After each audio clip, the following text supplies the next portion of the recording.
Gising na kayo mga anak, gising na. Maaga po. Bumangon na kayo. Opo. Sige, pumunta muna ako sa kusina, maghahanda lang ako ng almusal.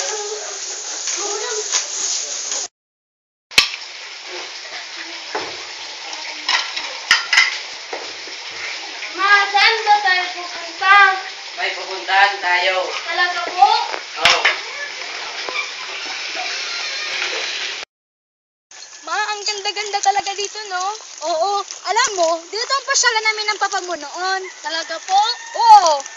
Ma, pwede pa kaming maglari muna ni Ayan sandali? Sige, pero huwag kayong magpakalayo, ha? O sige, ikaw taya. Mo ko. Taya, abulin mo ako.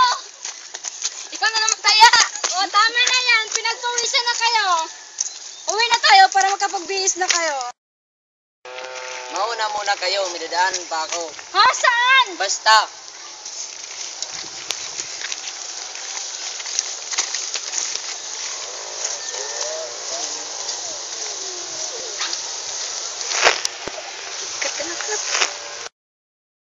Pare, saan ka pupunta? May pupuntahan ako sa ilog.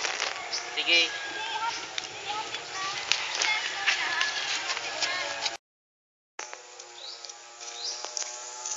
Mare, nakita mo ba yung asawa ko? Oo, sabi niya, pupunta daw siya sa ilog. Ah, talaga? Sige, salamat ha. Okay tayo pare. Sabi mo, maldaan-daanan ka! Nandito ka lang pala, nagipag-inuman sa kaparehan mo? At sino tong babae to? Ako lang naman ang girlfriend niya. Sino ka naman? Ako ko yung asawa niya, ang landi-landi mong babae mo? Bakit mo rin ang landi-landi? Tama na yan pare. Tama na yan. Huwag kayong mag-away dito. Pag-usapan niyo sa bahay ninyo. Bakit mo nagawa sa akin to? Bakit? Patawad, hindi na maulit. Patawarin mo siya, Mari. Patawad na rin. Tatala ko naman nagsimula na gulo. Ako na yung naaalis alang-alang sa mga anak. Patawad din, Mare.